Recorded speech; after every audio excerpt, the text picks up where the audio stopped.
እጅህን ስትከፍት ሕይወት ላለው ሁሉ መልካም ታጠግባለህ፣ መልካም ታጠግባለህ።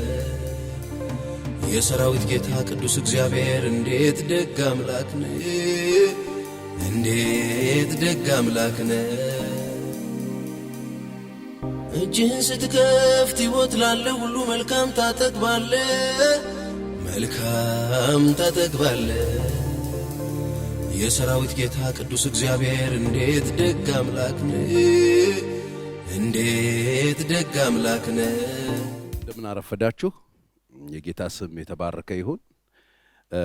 በዚህ አዲስ በጀመርነው በማይለወጠው ለዋጭ በርዕስ ዙሪያ ዛሬም እንደተለመደው የእግዚአብሔርን ሐሳብ ይዤ መጥቻለሁ። እንግዲህ የማይለወጠው ለዋጭ ዛሬ ገና ምናልባት ወደዚህ ቻናል ገብታችሁ ወይ ወደ ይሄንን ትምህርት እየተማራችሁ ያላችሁ የማይለወጠው ለዋጭ ብለን ርዕስ ሰጥተናል። ይሄ ደግሞ የማይለወጠው ለዋጭ ቤት ነው ወይም ቤተሰብ ነው፣ ትዳር ነው። እሱ ተቋም ስለሆነ እግዚአብሔር የሰጠን እግዚአብሔር በዚህ በማይለወጥ እስከ መጨረሻ ድረስ በሚጸና ተቋም ውስጥ የሚለዋወጡ በባህሪም እንዲሁም ፊዚካሊም በእድሜም በተለያየ መንገድ የሚለዋወጡ ሰዎች ገብተው የሚኖሩበት ተቋም ነው።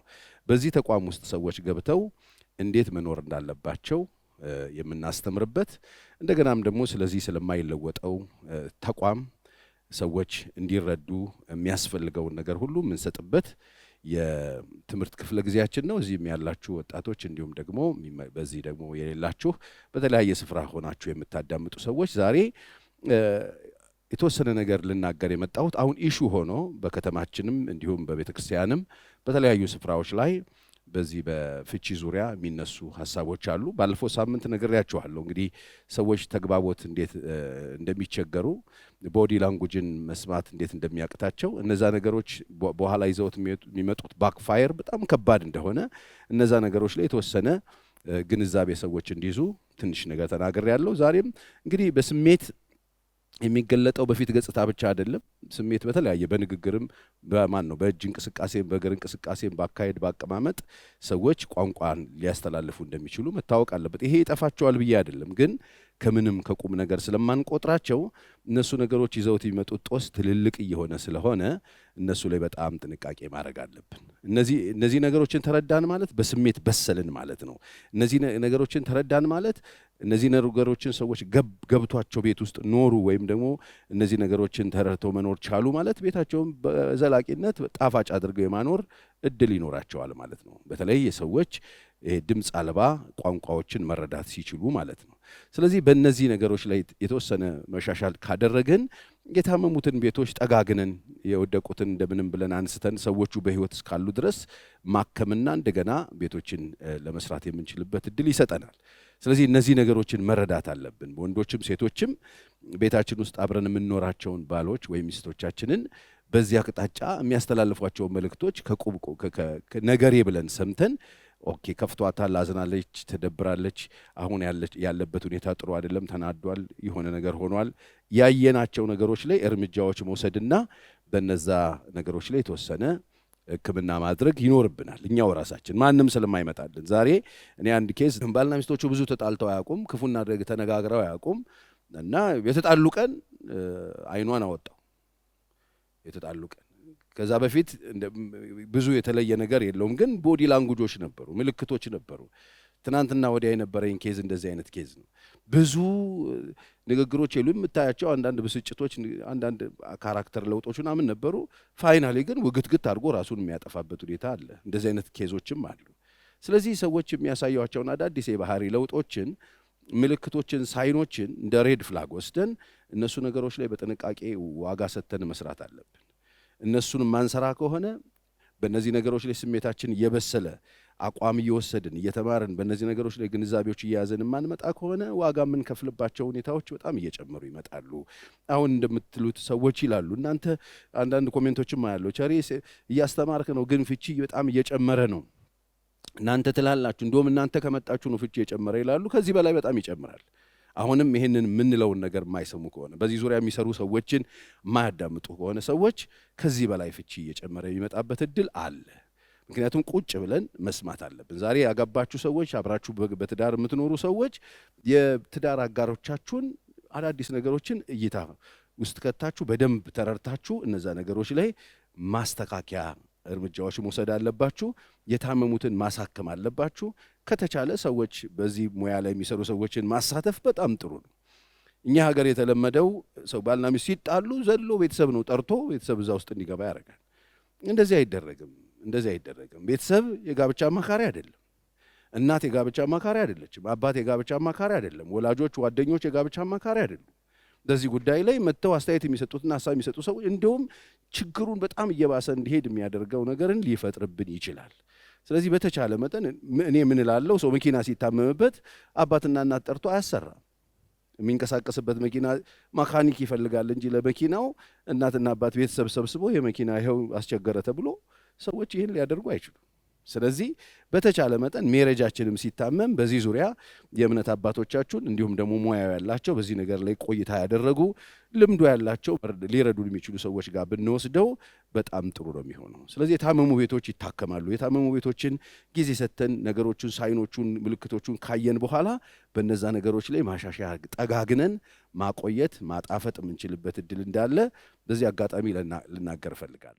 እንግዲህ በስሜት ያለመብሰልና ቋንቋዎችን እነዚህ ቦዲ ላንጉጆችን ያለመረዳት የታመሙ ቤቶችን ጠጋግነን እንዳንቆም ችግር ሊሆን ስለሚችል እንግዲህ ያገባችሁ ባለትዳሮች መረዳት ያለባችሁ ስሜታችሁ መብሰል አለበት። እንደዚህ አይነት ነገሮችን ንግግሮችን ቀድመን መረዳትና ለነዛ ለተረዳናቸው ነገሮች ስራዎች መስራት አለብን እና ባለሙያዎችን መፈለግ አለብን።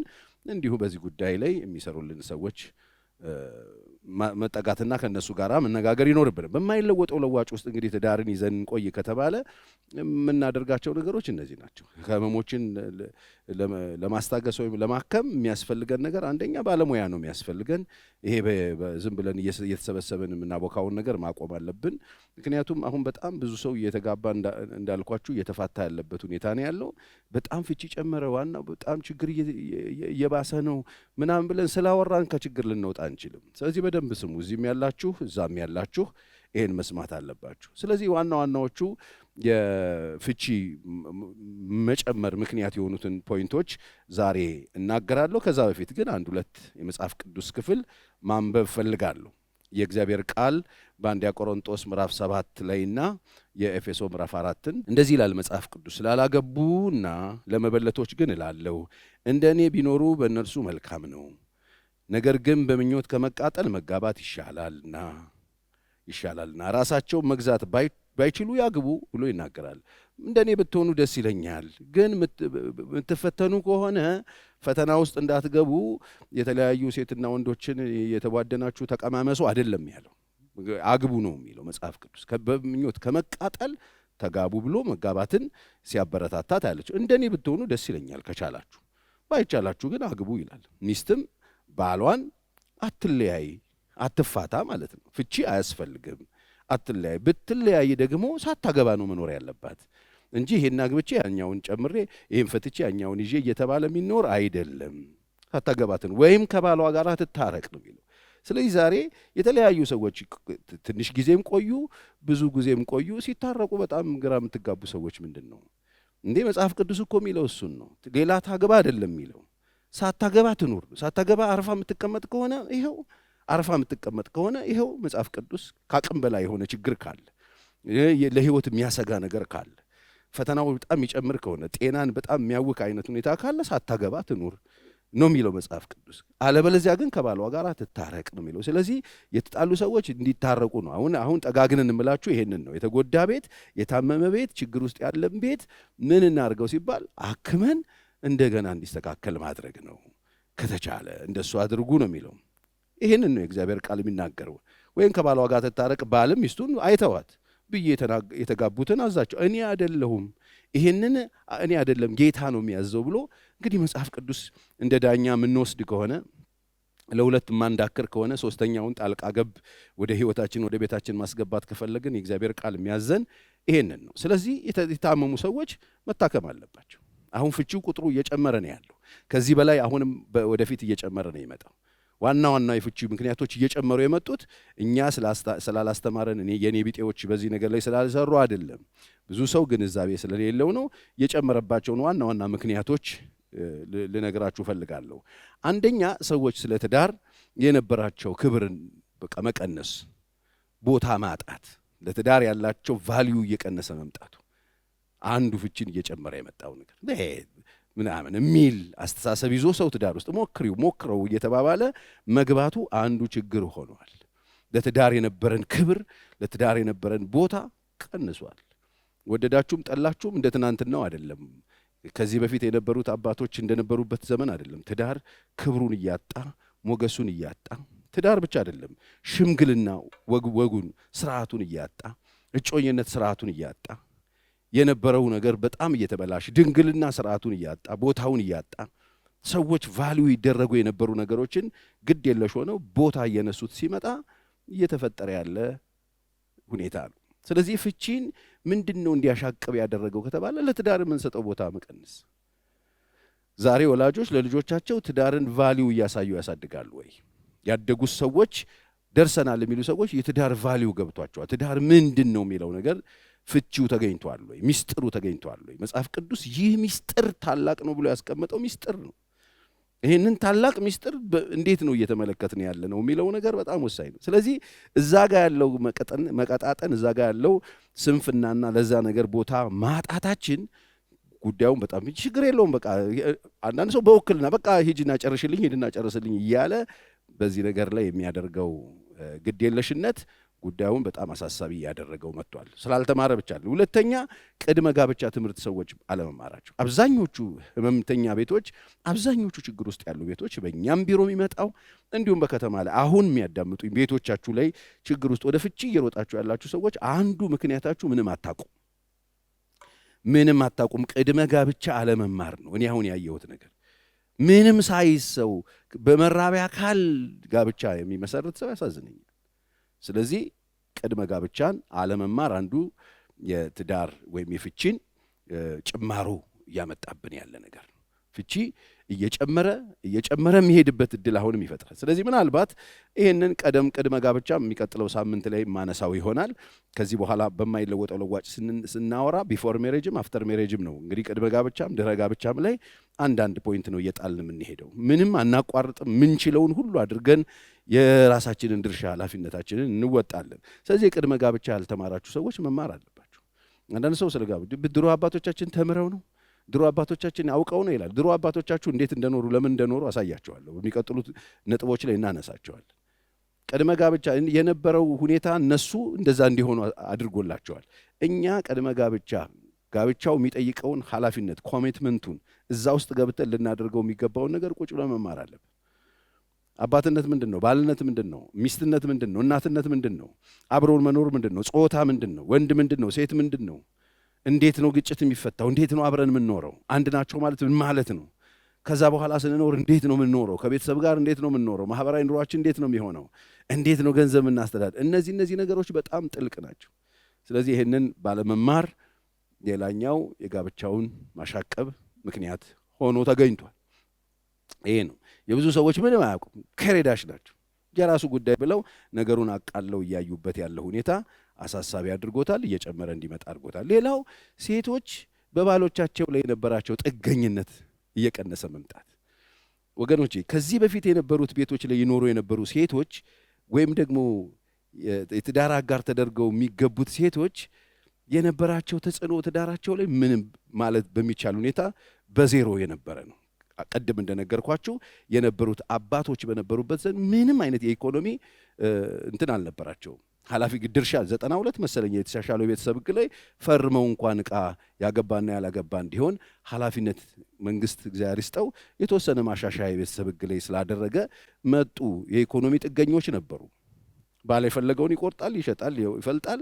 ምን ነበራቸው? አሁን ግን የኢኮኖሚ ጥገኝነታቸው እየለቀቀ ሴቶች እየተማሩልን መጡ። ሴቶች ወደ አደባባይ መጡ።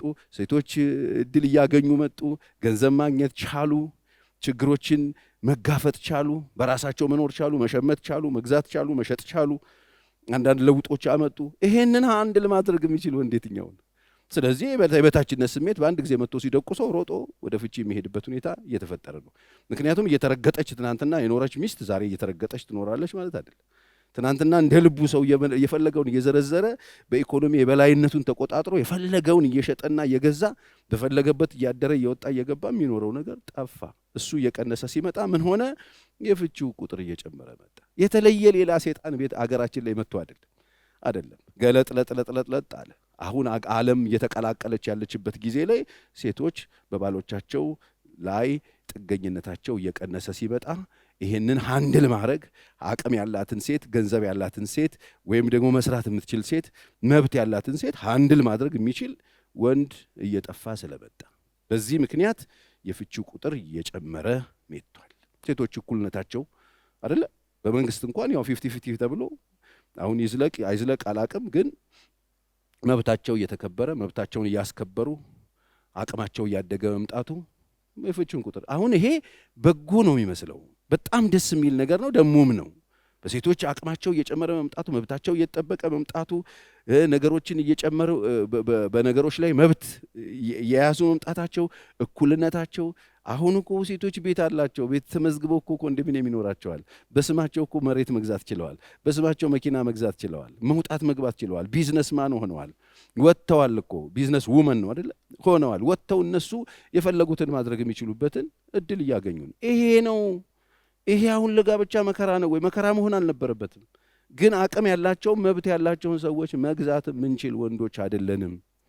እምናቀው መርገጥ ነው። እምናቀው ትስት ምናምን ማለት ነው።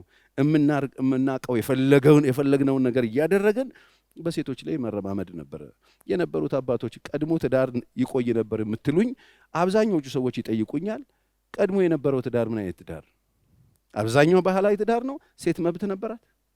ተረግጣ ተጨቁና ታስራ እቤት ውስጥ ተደብድባ ተደፍራ እንደፈለገት እየተደረገች መብት ያልነበራት ሽማግሌ ተሰብስበው አንቺ ሚስት አይደለሽ እንዴ አክብሪ ተብላ አይደለም ወይ ነው ወጪው? እኛ እናቶች የሉንም ወይ?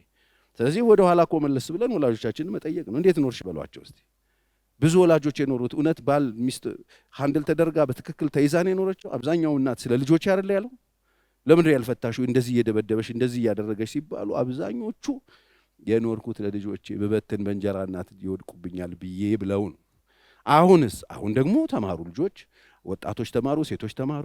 በተለያየ ሁኔታ ከወንዶች በተሻለ ሁኔታ ሁሉ እየወጡ የመጡበት ሁኔታ አለ። ይሄንን ሃንድል ማድረግ ሲያቅተን ሮጠን ወደ ፍቺ መሄዳችን አይቀር። ምክንያቱም እየተረገጠች መኖር ስለማትችል አሁን የተለየ አውሬ የተለቆብን ሳይሆን የመጣውን ነገር ልክ እንደ ሶሻል ሚዲያ ማለት ነው አጠቃቀሙን ስለማናቅ እየጠፋንበት እንዳለ ማለት ነው። እድሎችን ወደ መልካም መቀየር ስንችል እድሎችን ወደ ፍቺ እየወሰድናቸው ራሱን ለማብቃት ቁጭ ብሎ መማር ስለማይችል ቅድመ ጋብቻ ላይ ስንት ወንድ ነው ቁጭ ብሎ የሚማረው? ስንት ወንድ ነው አንድ ሴት ከወንድ እኩል መብት እንዳላት የሚያውቀው? ስንት ወንድ ነው ከሴትና ወንድ እኩል እንደሆኑ የሚረዳ? ይሄ ጥያቄ የለብንም ወይ? ደግሞ ሴት አይደል እንደ የምንባባለው? ይሄ አስቸጋሪ ነው። የሴቶችን እኩልነት መብት መጠበቅ ይሄ ሌላ ሌቭል ነው። ይሄንን ሰው ተረድቶ መቆም ከቻለ ፍቺን መቀነስ እንችላለን። አለበለዚያስ አሁንም ረግጣለሁ፣ አሁንም እንደ ድሮ ሆናለሁ፣ እኔ እንደ ልቤ እሷ እንደዚህ አይቻልም። ይሄንን እናደርጋለን እስካልን ድረስ ፍቺው ቁጥሩ እያሻቀበ ነው ይመጣል።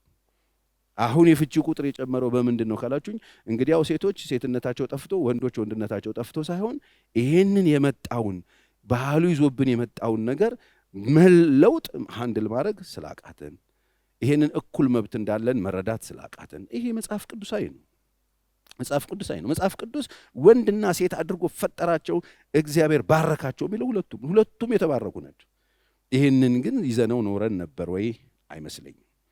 ሌላው የእምነት ተቋማት ውስጥ የነበረው ከትዳር ጋር የተያያዙ ነገሮች እየላሉ መምጣታቸው፣ በየእምነት ተቋም ውስጥ የሚሰጡ ትምህርቶች በጣም ይደግሙ። አንዳንድ ሶሻል ሚዲያ ለማያቸው ትምህርቶች ለሴት ልጅ የሚሰጡት አስተሳሰብ በጣም ነው የሚዘገን ነው።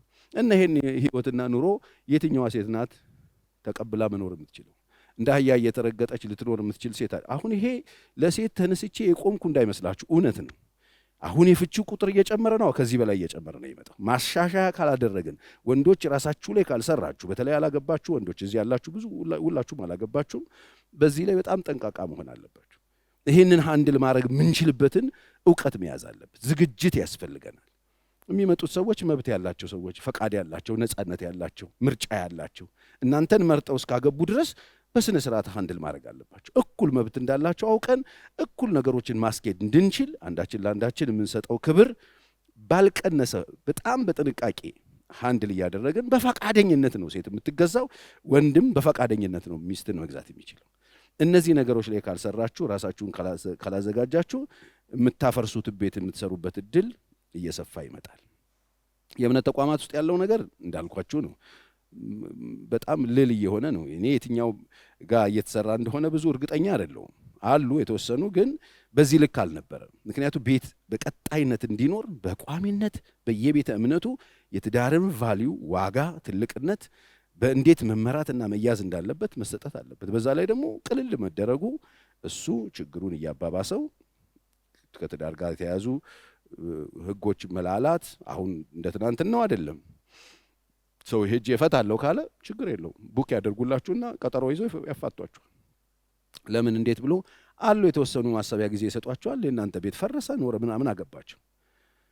ስለዚህ ይሄ ልል መሆኑ በዚህ ነገር ላይ ሃይ ሚል አካል አለመኖሩ በዚህ ነገር ላይ ችግር እየተፈጠረ እንዲመጣ አድርጎታል። ስለዚህ የእምነት ተቋማት በዚህ አጋጣሚ የሚሰሙኝ የእምነት አባቶች፣ የእምነት ተቋማት መሪዎች፣ በዚህ ጉዳይ የሚሰሩ ቤተሰቦች፣ ግለሰቦች፣ አቅም አለን የምትሉ እውቀት አለን የምትሉ ሰዎች ብትነቁ በጣም አሪፍ ነው። ከዚህ በላይ የጨመረ እንዳይመጣ ጨርሶ ቤት የሚባል አያስፈልግም የሚል ጄኔሬሽን ሊመጣ የሚችልበት እድል አለ።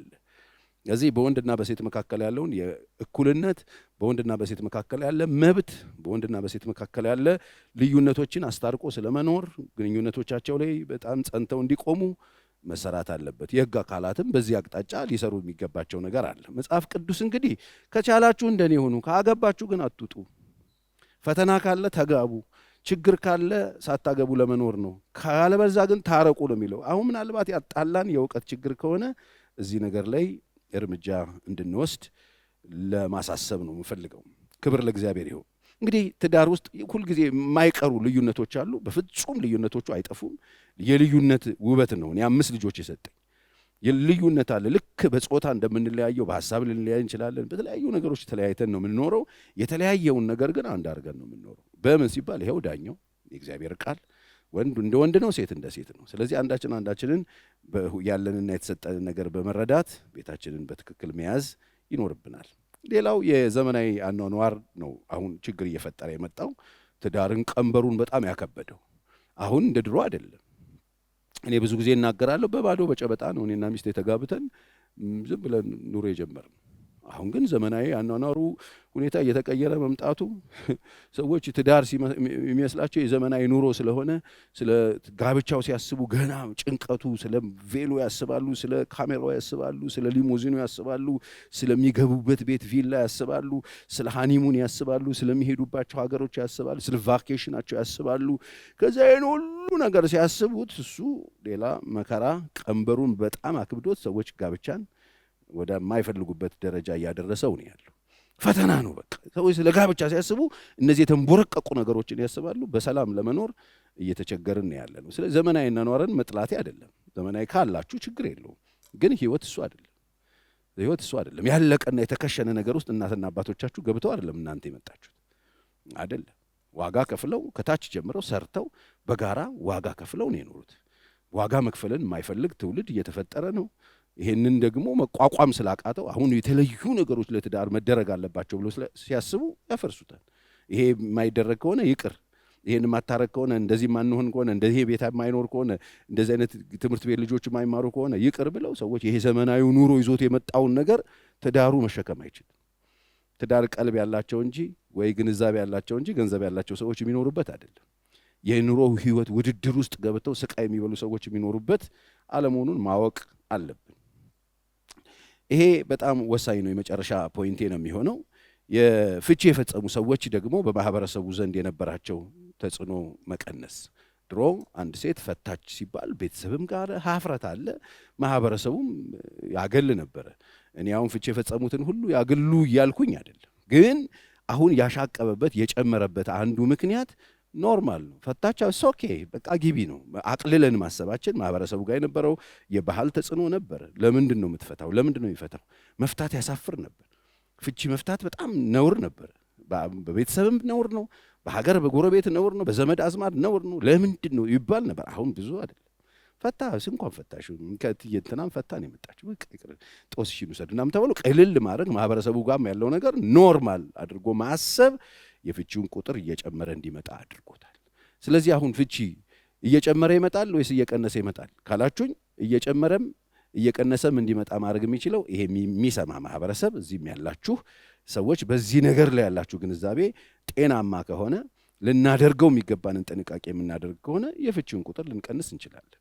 ስለዚህ ዛሬ እንደ ቲፕ ልሰጣችሁ የምፈልገው በጋብቻ ውስጥ ያላችሁ ህይወታችሁ በቋሚነት ችግር ውስጥ ያለ ቤቶች ካላችሁ ለእናንተ ቤቶች ሁለት ነገር ልሰጥ እፈልጋለሁ። ግን ሁለት ነገር በጣም ወሳኝ ነው። ቤታችሁን ከቋሚ ችግር ውስጥ ሊያወጣላችሁ የሚችል ቤታችሁን በጽናት እንዲቆም የታመመው ታክሞ እንዲጸና የሚያደርግላችሁ ሁለት ነገር፣ አንደኛ በትዳራችሁ ላይ ያሰመራችኋቸው ቅድመ ሁኔታዎች ወይ መስፈርቶች ካሉ አጥፏቸው። ትዳር በመስፈርት ይሰራል። ይሄንን ካደረገ እንዲህ ከገዛች እንዲህ ከገዛን እንዲህ ከሄድን እንኖራለን ካልሆነ ብላችሁ ያሰመራችኋቸው እንዲሁም ደግሞ ይሄን ማቆም አለበት ይሄን ማቆም አለባት ይሄ መሆን አለበት እንዲህ ካለችኝ እንዲህ ካለን ብለን የምናሰምራቸው መስመሮች ካሉ እነሱ ቃጤ ቤታችሁ ውስጥ በቋሚነት ያመጣሉ። እነዛ ቃጤዎች ደግሞ ዞሮ ዞሮ ይዟችሁ የሚሄዱት ወደ ፍቺ ነው። ስለዚህ በጣም ጥንቃቄ። ሁለተኛ ምንም አይነት ችግር ውስጥ ብትገቡ ቤታችሁን ጠጋግናችሁ ስለማኖር ስለማዳን አስቡ እንጂ ስለ ፍቺ አታስቡ። ፍቺ ኦፕሽን አይሆንም አይደለም። በቃ ፍቺን እንደ ኦፕሽን ማሰብ አቁሙ። ምንም አይነት ነገር ቤታችሁ ከተከሰተ ስለማሳከም አስቡ። ስለማሳከም የትኛው ሰው ነው መኪና የታመመ ብሎ ስለማቃጠል የሚያስበው? የተሻለ መካኒክ ይፈልጋል እንጂ የፈለገ አሮጌ መኪና ቢሆን ሰው አንጥሎ በቃ አልሰራም አለ ብሎ አርጎ አቃጥሎ የሚሄድ የለም። እንደምንም ብሎ ከፍሎ ለሌላ እንትን ለሚያነሳለት እንትን አስነስቶ ሊረዳ የሚችልበት ቦታ ይወስዳል እንጂ በፍጹም በጋዛር ከፍክፎ የሚያቃጥል ሰው የለም። ስለዚህ ፍቺ ኦፕሽን አይሆንም። ቤታችሁ ውስጥ ያሰመራችኋቸው መስመሮች ካሉ እነሱ መስመሮች አጥፏቸው። ፍቺ እየጨመረ የሚመጣበት ምክንያቶች እነዚህና እነዚህን መሰሎች መሆናቸውን ማወቅ። ስለዚህ ይሄ ነገር በጣም አደገኛ ችግር እየፈጠረብን ሊመጣ እንደሚችል መረዳት። ስለዚህ የኔ ድርሻ ምንድነው? እንደ ቤተሰብ የኔ ድርሻ ምንድነው? እንደ ግለሰብ የኔ ድርሻ ምንድነው? እንደ ተቋም የኔ ድርሻ ምንድነው? እንደ መንግስት ብለን ማሰብ ይኖርብናል። ስለዚህ ቅድመ ጋብቻ ላይ ሰው ያሉት ልል ነገሮች በሙሉ ይዘውን ወደዚህ እንደሚያመጡ ማወቅ ይኖርብናል። የዛሬውን በዚህ ጨርሳለሁ። እዚህም ላላችሁ እንዲሁም ደግሞ በተለያየ ስፍራ ሆናችሁ ፍቺ ኦፕሽን መስሏችሁ ወደዛ እየሮጣችሁ ላላችሁ ቤታችሁ ለታመመ ጠጋግነን እናንተ በሕይወት እስካላችሁ ድረስ ጠጋግነን ማቆም እንደምንችል በትዕግስት ብትጠብቁኝ በዚሁ ቻናል ወይም በዚሁ ፕሮግራም ላይ የቤታችሁን መድኃኒት ወይ መልስ የምታገኙበት እድል ይኖራል። ስለዚህ ስላዳመጣችሁ እዚህም ስለነበራችሁ ሰዎች እግዚአብሔር ይባርካችሁ። አብረን በጋራ እንጸልይና እንጨርሳለን። እንጸልያለን። ቅዱስ አባታችን እግዚአብሔር እጅግ አድርገን እናመሰግንሃለን። ይሄ ፈተና የሀገር ፈተና ነው። ይሄ ፈተና የቤተ ክርስቲያን ፈተና ነው። ይሄ ፈተና የቤቶች ሁሉ ፈተና ነው። ስለዚህ እነዚህን ፈተናዎች ማለፍ እንድንችል እባክህ እግዚአብሔር ሆይ አጠገባችን የሰጠህንን የትዳር አጋሮች በጥንቃቄ መያዝ እንድንችል፣ በመረዳት መያዝ እንድንችል፣ የምናያቸው ምልክቶችን አውቀን በጥንቃቄ እግዚአብሔር ሆይ መፍታት፣ ችግሮችን ሶልቭ ማድረግ እንድንችል እንድትረዳን ጸልያለሁ። የፍቺውን ቁጥር እንደገና ለመጨመር እየተንደረደሩ ያሉ ሐሳቦች እንዲገቱ፣ በአንተ ሐሳብ በአንተ ፈቃድ እንዲያዙ እግዚአብሔር ሆይ አንተ የማትከብርበት እኔ እጠላዋለሁ ያልከውን ነገር ለማድረግ የተንደረደሩ እግሮች ሁሉ ባሉበት እንዲቆሙና መልስ ካንተ ፍለጋ ወደ ፈቃድህ እንዲመጡ በኢየሱስ ስም እንድትረዳን ለምናሃለሁ። ስለነበረን ጊዜ እናመሰግንሃለን። ሁልጊዜ እግዚአብሔር ሆይ አንተ የምትጠላውን አስጠላን፣ አንተ የምትወደውን ነገር አስወድደን። እናመሰግንሃለን፣ እንገዛልሃለን። በቤትህ በመንግስትህ እግዚአብሔር ሆይ ዕድሜያችን እንዲያልቅ እርዳን። በጌታ በኢየሱስ ስም አሜን።